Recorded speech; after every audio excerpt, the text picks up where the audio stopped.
Sevgili dostlar, hepinize merhaba. Ben Başkan 35. Öncelikle hepiniz kanalıma hoş geldiniz. Evet, sevgili dostlarım, videomuza geçmeden önce kanalımıza bir beğeni atıp kanalımı şu an dışarıdan seyreden tüm arkadaşların hepsini kanalıma abone olmaya davet ediyorum. Bu videomuzda sizlerle birlikte doları yorumlayacağız, altını yorumlayacağız, gram altını yorumlayacağız. Bizler için dolar ve altında kritik rakamlar hangi seviyelerden geçiyor? Sizlerle birlikte bunu ekonomi ve finans kanalı olan Başkan 35 kanalında yorumlamaya çalışacağız.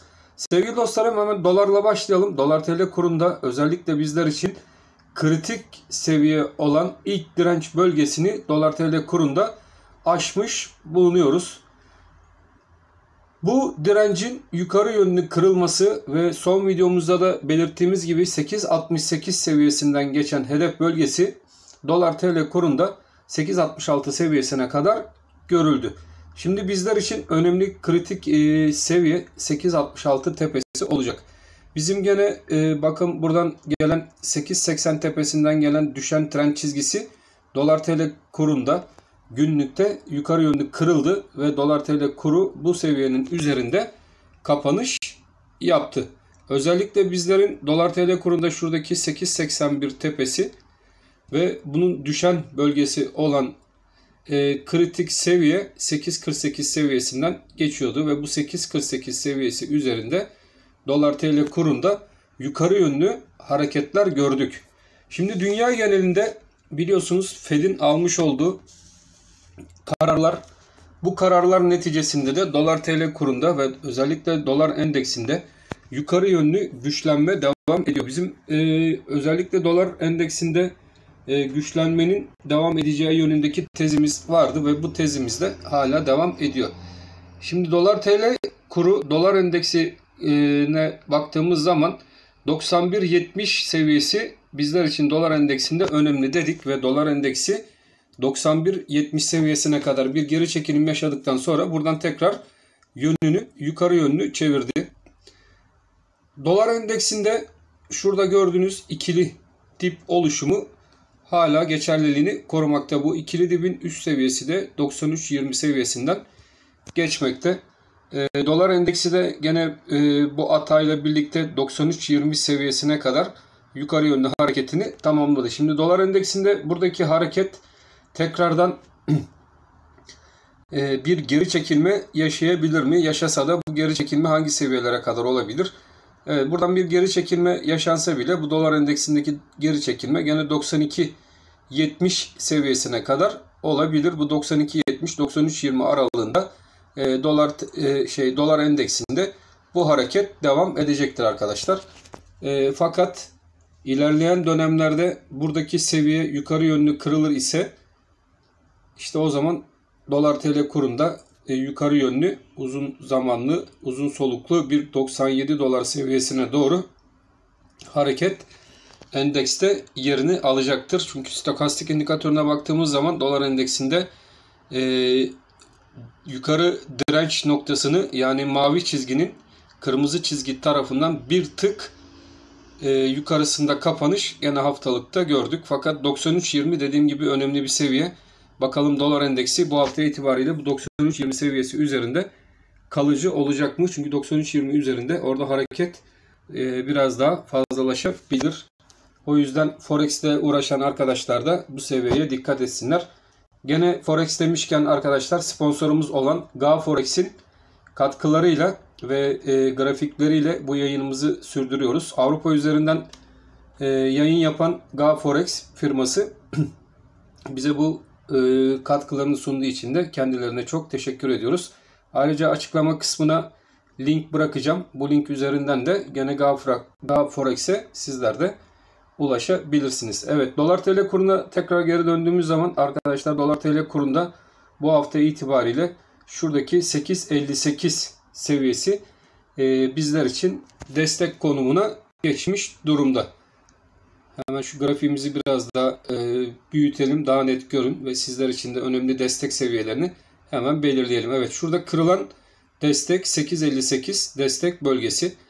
Bu 8.58 destek bölgesi artık aşağı yönlü sarkmadığı müddetçe arkadaşlar bizler dolarda şuradan geçen 8.68 direncini sıkı bir şekilde takipte kalacağız. Hareket şu an 8.58, 8.68 band seviyesi üzerinde bu hafta itibariyle hareketini devam ettirecektir diye ben düşünmekteyim. 8.68 işte burası kritik bir seviye arkadaşlar. Hatta 8.62 bile yeterli. Özellikle haftalık kapanışların 8.62 seviyesi üzerinde devam etmesi halinde de bizlerin takip edeceği önemli bir direnç noktası dolar TL kurunda tekrardan ilk tepe bölgemiz olan 8.81 seviyesine doğru dolar TL kurunu tekrardan yukarı yönlü hareketlendirebilir. Haftalık kapanış olarak gene dolar TL kuruna baktığımız zaman güçlü bir kapanış. Özellikle 8.48 üzerindeki bu kapanış dolar TL kurunda güçlü seyrin devam ettiği niteliğini bizlere taşıyacak. Ve 8.68 seviyesi gene haftalıkta kuvvetli bir direnç gösterecek olan yer olarak gözükmekte. Haftalıkta da 8.62 altında üstünde kalındıkça yukarıda 8.81 ana hedef bölgesi dolar TL kurunda hala geçerliliğini korumakta. Bizler için burada bir üçgen formasyonumuz da mevcut. Bu üçgen formasyonu günlükte yukarıya yönlü kırıldı. Bunun da gene teknik olarak ölçüsünü aldığımız zaman burada bir 8.26, yukarıda da 8.81 seviyesi mevcut. Bir 60 kuruşluk marj demek.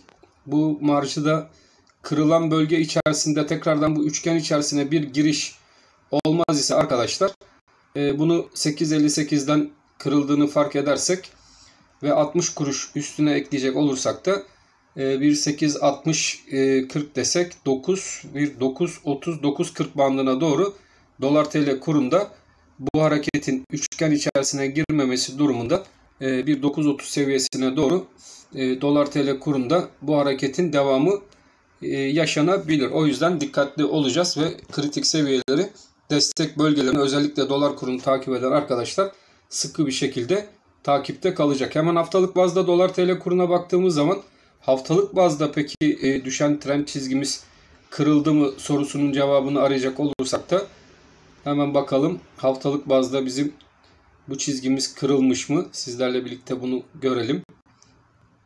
Evet, haftalık bazda hemen grafiğimizde bir trend çizgisi seviyemizi de aldığımız zaman, evet, düşen trend çizgimizi de buraya aldığımız zaman biraz daha grafiğimizi büyütelim. Daha net görebilelim. Evet, haftalık bazda da gene baktığımız zaman arkadaşlar gördüğünüz gibi bu trend buradan kırılmış durumda. Bu mum kapanışıyla birlikte haftalık bazda da dolar TL güçlü seyrini devam ettiriyor. Burada da gene bizler için 8.54, 8.56 tam düz olarak alacak olursak da 8.58 gene önemli bir destek olarak göze çarpan bölge. 8.58 üzerinde kalındıkça burada 8.81'e doğru giden bir dolar TL kuru haftalık bazda da izleyebiliriz ve onun üzerinde de arkadaşlar 8.90'lı seviyeler bu hafta itibariyle dolar TL kurunda gene bizlerin takip etmesi gereken önemli seviyeler arasında gözükmekte. Aylık bazda dolar TL kuruna baktığımız zaman da gene bakalım burada bu direnç kırılmış mı? Aylıkta geçen mum hareketlerini izleyelim. Evet, aylık bazda baktığımız zaman arkadaşlar şöyle grafiği biraz büyütelim ve net almaya çalışalım. Çünkü bu hafta itibariyle bu seviyeler bizler için önemli kritik seviyeler olacak. Şuradan tepeleri birleştirdik. Tam net olarak birleştirelim ki bizler için önemli seviyeler gözden kaçmış olmasın.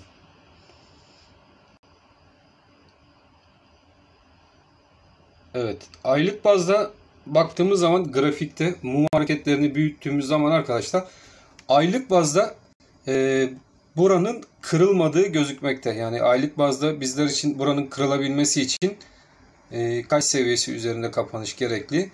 8.68 seviyesi üzerinde bir kapanış şart. Şimdi günlük, haftalık, beni buraya kadar dinleyen arkadaşlara önemli bilgiler vereceğim. Günlük, haftalık baktığımız zaman grafikte düşen trend çizgisinin kırıldığı, fakat aylıktaki düşen trend çizgimize baktığımız zaman bu çizginin 8.68 seviyesinden geçtiği gözükmekte. Yani burası aylık bazda henüz kırılmış değil. O yüzden ne yapıyoruz? Dolar TL kurunda da temkinli duruşumuza devam edeceğiz. Bu hafta itibariyle bizler için 8.68 önemli bir direnç olmaya devam edecek. Burası 8.68 direnç bölgesi önemli. Bu hafta itibariyle pazartesiden itibaren arkadaşlar sizler de 8.68 direncinin yukarı yönlü geçilip geçilemeyeceğini sıkı bir şekilde takip edeceksiniz. Geri çekilmelerde ise bizler için artık ne dedik? Günlükte 8.58 önemli bir destek bölgesi. Burası önemli bir destek bölgemiz ve bu destek bölgesinin tekrardan aşağı yönlü düşüş hareketine başlayabilmesi için ise 8.49 destek bölgesi ve stop bölgesi olarak da kullanılacak bölge 8.49 bölgesi olarak dolar TL kurunda düşünebiliriz. O yüzden 8.49 bizim için önemli destek. En yakın 8.68 direncimize günlükteki 8.58'de destek, yakın destek olarak gözükmekte. 8.68 üzeri her kalışımız arkadaşlar buranın kırılması durumunda bizleri hızlı bir şekilde 8.81 kuvvetli direnç bölgesine doğru taşıyacak, hareketi başlatacak olan kırılım bölgesi. O yüzden bu hafta itibariyle en önemli ve en fazla direnç gösterecek olan aylıktaki direnç bölgesi, sıkı bir şekilde takibinizde olması gereken bölge bu bölgede 8.68 direncinden geçiyor. Buranın kırılması demek 8.68 üzerinde aylık kapanışların başlaması demek ise arkadaşlar dolar TL kurunda yeni bir sayfa açar. Burası artık kuvvetli bir direnç olmaktan çıkıp kuvvetli bir destek konumuna geçer. O yüzden 8.68 bir kez daha aylıkta da gördüğünüz gibi artık kuvvetli bir direnç olarak görevine devam mı edecek, yoksa kuvvetli bir destek konumuna mı geçecek? Sizlerle birlikte ben de burada grafikler üzerinde bunu takip edeceğim. Sizlere uzun vadeli yaptığım teknik analizlerde buradaki bir çanak oluşumundan zaten bahsetmiştim dolar TL kurunda. Bu çanağın bozulabilmesi için uzun vadeci arkadaşların mutlaka 7.93 altında bir kapanış görmeleri gerektiğini ve bu 7.93 altında bir kapanış olmadığı müddetçe dolar TL kurunda da 10 TL riski hala bitmiş sayılmaz. Bununla ilgili biliyorsunuz sizlere videoda atmıştım. Zaman zaman bunu kanalıma üye olan arkadaşlara gönderiler kısmından eski yayınladığımız videolarda da zaten paylaşıyorum. O videoyu izlerseniz o video içerisinde çok güzel bilgiler var. Özellikle o video içerisinde anlattığımız 8.27 seviyesine kadar dolar TL kurunda bir geri düşüş ve 8.27 seviyesinden tekrardan 8.60 seviyesine doğru bir yükselişin olabileceğini zaten Elliott yöntemiyle bulmuştuk ve bu video üzerinde de noktasal olarak çalışmış olduğunu sizler de göreceksiniz. Mutlaka dolar TL'de 10 TL riski bitti mi? Bu videoyu mutlaka izleyin arkadaşlar. Sizler de bu 3-4 hafta önce atmış olduğumuz video içerisinde ne kadar noktasal bir şekilde bu videonun da çalıştığını sizler de göreceksiniz. Evet sevgili dostlarım, hemen altın tarafına geçelim. Bakalım altında bizler için önemli seviyeler ve önemli yerler nerelerden geçiyor? Sizlerle birlikte hemen altın tarafını da incelemeye başlayalım. Hemen günlükten kısadan başlayalım. Altında bizler için önemli seviyeler ve takip ettiğimiz önemli bölgeler. Evet, bizlerin uzun zamandır takipte olduğumuz bu grafik ve bu grafik üzerinde 1740 dolar seviyesi çok önemli.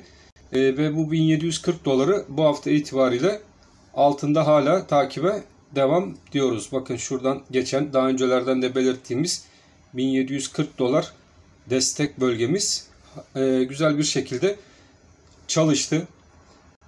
Dünya üzerinde gelişen riskler, özellikle Evergrande skandalı, biliyorsunuz. Bu Evergrande skandalı konut sektöründe 350 milyar dolarlık bir risk. Bu riskin de yan firmalara sıçrama, yan ülkelere sıçrama olasılığı oldukça yüksek. Geçmişte de Brothers kardeşlerin biliyorsunuz bununla ilgili bir batma olayı yaşanmıştı ve bu batma olayından sonra özellikle borsa taraflarında sert satışlar yaşanmıştı. Bu Evergrande skandalı da ilerleyen zamanlarda büyüyecek mi?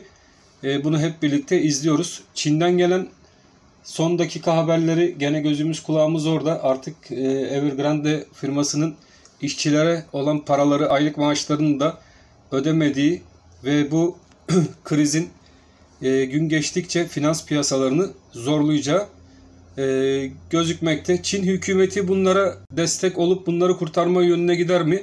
Miktar çok büyük. Ben o yüzden Çin'in bunları kurtarma yoluna gideceğini de pek zannetmiyorum. Bu krizin ilerleyen günlerde dünya piyasalarına kötü bir şekilde yansıyacağı, bunun da özellikle borsa tarafında olan yatırımcıların dikkatli bir şekilde izlemesi gereken bir bölge olduğunu düşünüyorum. Geçen yorumlarda arkadaşım biri M formasyonundan bahsetmişti. Evet arkadaşlar, burada bir M formasyonu olabilir mi? Altında. Evet, burada bir M formasyonu olabilir. Fakat şuradaki olay bu M formasyonunu biraz bozmakta. Neden bozmakta? Şimdi M formasyonunda bir üçlü dip olayı görmemiz lazım. Fakat burada bakın şöyle 1, 2, 3 dip şeklinde bir oluşum görmemiz lazım. Fakat buradaki oluşum bir alt bölgede gerçekleşmekte. O yüzden bunu M formasyonu değil de bir tobo hareketine bu hareket dönüşebilir mi? Şeklinde resmedebiliriz. Yani buradan 1740 seviyesi o yüzden bizim için çok önemli. Bakın burada bir ters omuz baş, yani tobo formasyonuna bu hareket burada dönüşebilir mi? Şeklinde bir resim çizecek olursak bu hareketin de ters omuz baş omuz hareketi şeklinde yorumlanabilme olasılığı da bence fazla. Çünkü son düşüş şurada gelen mum hareketiyle birlikte yukarı yönlü hareketin altında sert bir şekilde toparlama yönüne gitmesi buradaki hareketin bir M formasyonu şeklinde değil de bir tobo formasyonu şeklinde okunabileceğini bize gösteriyor. O yüzden tabi bunu izlemek lazım. Özellikle 1740 dolar önemli bir destek bölgesi olacaktır. 1740 dolar üzerinde bu destek aşağı yönlü kırılmadığı müddetçe buradan tekrardan yön Tobo'nun boyun kısmı olan 1830 dolar seviyesine doğru altında yukarı yönlü hareketi getirebilir. Fed'in tahvil alımlarını azaltma süreci. Arkadaşlar, Fed'in tahvil alımlarını azaltma süreci şu kısımda zaten bir fiyatlanma içerisine girmiş olabilir. Biliyorsunuz piyasalar her şeyi önceden fiyatlar. O yüzden Fed de burada bu düşüşle özellikle bizim 1830 dolar seviyesini yukarıya kıramamamızla birlikte bu düşüş aşağıda 1740 dolar seviyesindeki desteğe kadar geldi. Bu 1740 dolar seviyesi üzerinde tekrardan toparlanma yönüne gitti. Şimdi arkadaşımızın M formasyonu şeklinde buradaki oluşum gerçekleşecek olur ise, yani arkadaşımızın dediği formasyon gerçekleşecek olur ise, evet, bu 1740'ın kırılmasıyla birlikte altında tekrardan 1700 dolarlar seviyesine doğru bir sarkma hareketi yaşayabiliriz. Fakat benim Başkan 35 olarak şuradaki mum hareketi bu hareketi M formasyonu olmaktan çıkardığı yönündeki düşüncemi korumama sebebiyet veriyor.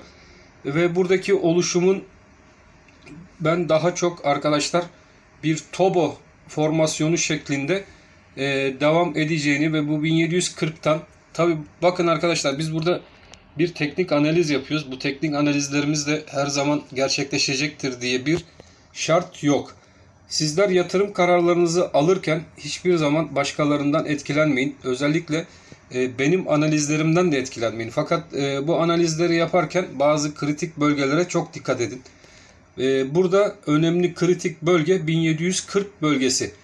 Bu 1740 bölgesi kırılmaz ise, altında güzel destek olmaya devam eder ise özellikle bizler için şu bölgeden bakın aşağıya doğru gelen trend çizgimizi gene çizdiğimiz vakit gene burada bir üçgen oluşumu ve bu üçgen içerisinde hareketin 1880 dolar 1740 dolar band aralığında gelişeceği unutulmamalı. 1740'ı aşağı yönlü kırıp bir kapanış yaşar isek o zaman da şu bölgeye yani 1700 dolar bölgesine doğru altında tekrardan aşağı yönlü bir hareket yaşama olasılığımız da yüksek olur. Ve o zaman diyebiliriz ki buradaki formasyon Tobu formasyonunu çöp edip bir M formasyonu şeklinde gelişmesini devam ettirecektir diye düşünebiliriz. Sizler yatırım yaparken şu noktalara çok dikkat edin. Özellikle yukarı yönlü ivmelenmiş bir üründe kar marjlarınız %9, %10 band aralıklarını yani 100 lirada 10 lira kar ettiyseniz mutlaka bu 10 liralık payı satın arkadaşlar. Neden satın? Bu 10 liralık payı marjınızdan çıktığınız zaman yani 100 milyarda bir 10 milyarlık satış yaptığınız zaman buradaki kar cebinize girmiş olacak ve bu karı da faiz sevenleriniz vardır, sevmeyenleriniz vardır. Ben de faizi pek sevmem ama bu yatırım dünyası faizde de değerlendirilebilir arkadaşlar. Bunu anlık, günlük faizlerde tutabilirsiniz. Yani %10 oradan bir aldınız. Zaten böyle bir ortamda Fed'in yapacağı açıklamalarla birlikte görüyorsunuz altın tarafında da ani düşüşler, çıkışlar yaşanmakta.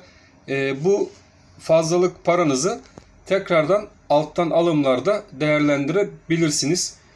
Ki elinizde hem yatırımda değerlendirebileceğiniz hem de yukarı çıkışlarda çarpı 2 şeklinde yükselişlerde değer kazanırken kazanacağınız bir para miktarı da elinizde sürekli bulunmuş olur. O yüzden altın tarafındaki özellikle ons tarafında 1740 dolar sıkı takibimizde olacak. İlerleyen günlerde haftalıkta gene baktığımız zaman 1740 doların güzel sağlam bir destek olduğu ve bu desteğin de altında tepe üst seviyesinden gelen 2090 dolar seviyesinden gelen bakın düşen trend çizgisinin destek noktası bölgesinden geçtiği ve bu seviyenin bizler için güçlü bir destek görevi yapacağı da unutulmamalı arkadaşlar. Sizler de bu bölgeyi sıkı bir şekilde takipte edin. Eğer bu bölgenin altına sarkar isek gene buradaki küçük üçgen içerisine gireriz. Bu da 1740-1700 dolar seviyesi olacaktır. Fakat bu bölge altında baktığımız zaman sürekli bir alım bölgesi ve bu bölge altında fazla tutunamayan bir altın sürekli karşımıza çıkıyor arkadaşlar. O yüzden 1740 seviyesinin altı genellikle hep alımla karşılaşılmış ve buradan bir yukarı yönlü dönüş altında her zaman gerçekleşmiş oluyor. Benim altında yukarı yönlü beklentim hala bozulmuş değil ve özellikle de uzun vadede altına baktığımız zaman altındaki bu hareketlerin ilerleyen dönemlerde gene ons bazlı olarak yönünü yukarıya çevireceği yönündeki beklentim değişmiş değil. Özellikle Fed'in varlık alımlarını azaltma yönüne gitmesi demek piyasadan dolar çekilmesi demek. Fakat Fed şöyle bir ortamda yani Covid-19'un ve değişik mutant virüslerinin olduğu bir ortamda kimse parasının çok değerli olmasını istemez arkadaşlar. Çünkü böyle bir ortamda paranızın çok değerli olması demek rekabet gücünüzün gün geçtikçe kaybedecek olmanız anlamına taşır. Böyle bir enflasyonist baskıda ülkenizde paranızın ne kadar bol olması demek enflasyonist baskının da o kadar artacağı anlamı taşır. Bunu da unutmamak lazım. Ne kadar bol para o kadar enflasyon. Fed'in birden varlık alımlarını kesmesi, faiz arttırımına gitmesi demek bizim gibi gelişmekte olan birçok ülkeden ABD'ye, ABD Merkez Bankası'na trilyonlarca dolar paranın tekrardan geri dönmesi demek. Böyle bir bolluk içerisindeki ülkedeki para miktarının getireceği enflasyonu sizler düşünün. Belki de bu açıdan enflasyona ve ABD'deki gelişecek bu olaylara karşı bunu ben hiçbir ekonomistten duymadım bugüne kadar. Fakat işin bir de bu tarafı var. Bu tarafın da unutulmaması şart. Hemen altında bakın, burada uzun vadede takip ettiğimiz bir çanak formasyonumuz hala devam etmekte. Ve bu çanak geri dönüş, yani şuradaki kulp hareketini tamamladığı zaman, buradaki kulp hareketini ne zaman tamamlayacak? Hemen onu da sizlerle birlikte ölçelim. Uzun vadeli bir çanak ve bu çanağın hareketini tamamlamasını hangi seviyeden olacağını da hemen sizlere ben göstereyim. Sizler de buradan kendiniz takip edin. Bakın arkadaşlar, buradaki gene aylıkta çizeceğiniz bir düşen trend çizgisi, bu mumların üzerinden alacağınız bir düşen trend çizgisi, bu çanağın hareketinin 1845 dolar üzerine kendini atması demek, buradaki çanak hareketinin artık yukarı yönlü engellenemez yükselişini başlatacağı ve ilk etapta da altının onsunu 2000 dolar seviyesine doğru taşıyacağı unutulmamalı. Peki bu uzun vadeli hedef hangi bölge olabilir? Hemen bunu da sizlerle birlikte bulalım. Burası 1050 dolardan geçiyor. Yukarıdaki tepe seviyesi de bakın tam şu bölgeden geçiyor. 1934. Yani altında öyle çılgın seviyeler var ki 1050 ve yukarıda da 1950. Burada bir 900 dolarlık marj var arkadaşlar. 1900 doların üstüne de 900 dolar eklediğiniz zaman ilerleyen dönemde bu enflasyonist baskıdan hiç kimsenin kurtulamayacağı, yani hiçbir ülkenin kurtulamayacağı, özellikle ABD'nin de bu enflasyonist baskıdan kendine bir pay alacağı hiçbir zaman unutulmamalı. Umutsuzluğa kapılan, özellikle altında olan arkadaşların da buradaki çanağı sıkı bir şekilde takip etmeleri gerektiğini, unutmamaları gerektiğini ben bir kez daha hatırlatmak istiyorum. Sizler de dediğim gibi şuradaki 1050 doların üzerine şuradaki 1950 doların arasındaki farkı eklerseniz, buradaki çanak boyunun özellikle altın onsunda bizim çok masumen verdiğimiz orta ve kısa vadeli 2000 dolarların çok üstünde 2000-2350 hatta 2800 dolarlar seviyesine doğru giden bir altının ons tarafını zaman içerisinde izleyecek olmanız kaçınılmaz gibi gözükmekte. Evet, görünen köy, bizler teknik olarak buradan bakıyoruz. Teknik olarak yorumlamaya çalışıyoruz. Burada da görünen köy kılavuz istemez. Böyle bir atasözümüz de var. Bizler bu kılavuza göre sizlere bir yön çizip buradaki gelişmeleri aktarmaya çalışıyoruz. O yüzden altın uzun vadede yatırımcısına çok güzel karlar bırakacaktır. Teknik görüntüde bu yöndedir diyebiliyoruz. Evet sevgili dostlarım, zaten buradaki oluşumu ben de sizlerle birlikte takip ediyorum. Zaman içerisindeki buradaki oluşumlarla ilgili gelişmeleri gene sizlerle birlikte videolarımız içerisinde paylaşacağım. Hemen gram altın tarafına geçelim. Gram altın yatırımcısı hangi seviyeleri takipte kalmalı? Gram altında da bizlerin burada daha öncelerden takip ettiğimiz önemli seviyelerimiz zaten mevcut. Aşağıda 465 desteğimiz, yukarıda dolar bazlı kuvvetli destek bölgemiz ne dedik? 400, burası 465 bölgesi gramda. Dolar bazlı hareketle birlikte 475 seviyesinden geçen önemli bir desteğimiz mevcut. Bu destek bölgemiz şu an itibariyle hala güzel bir şekilde çalışmakta. 465-475 aralığı gelir ise yeni alım yapacaklar için güzel bir alım bölgesi olarak gözükmekte, yatırım tavsiyesi olmamak koşuluyla. Yukarıda gram altın takipçisi özellikle 491 seviyesinden geçen kritik öneme sahip olan rakamı takip etmek zorunda. 475 üzerinde durdukça, önceki videolarımda da sürekli üstüne basa basa söylediğim 475-491 aralığı bir müddet yatay seyirde devam edecek ve bu bölge çalışacak ki bu bölge gücünü alıp artık burada üst taraftaki alıcıları da boşalttıktan sonra 491'i yukarıya kırıp 508 TL'ler civarına doğru gram altını taşıyacaktır. Peki gram altında 508 seviyesi artık bir dur noktası olacak mı? Hayır, 508 noktası da gram altında bir dur noktası olmayacak. Özellikle günlükte baktığınız zaman bizim buradaki kanalımızın ilk hedefinin gösterdiği bölge gram altında ilerleyen dönemlerde 590 TL civarına doğru bir yükseliş hareketinin devamı görülüyor.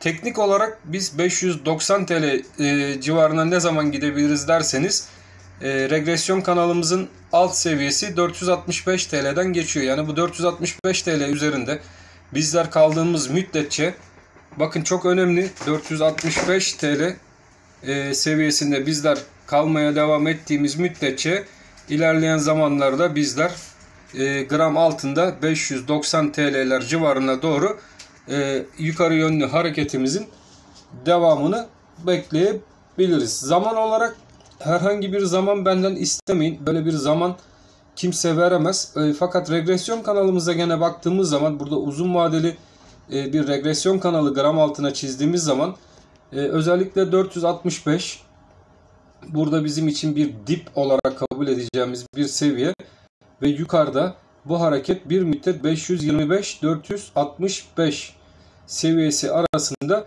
sıkıştığını görüyoruz. 425'i yukarı yönlü kırdığımız zaman işte o zaman 590 hareketini başlatacak seviye buradan geçiyor. 525 ilerleyen dönemlerde, 528 seviyesi ilerleyen dönemlerde önemli bir seviye ve gram altının bizler 465 ve 525 seviyesinde bir müddet daha gezineceğini söyleyebiliriz.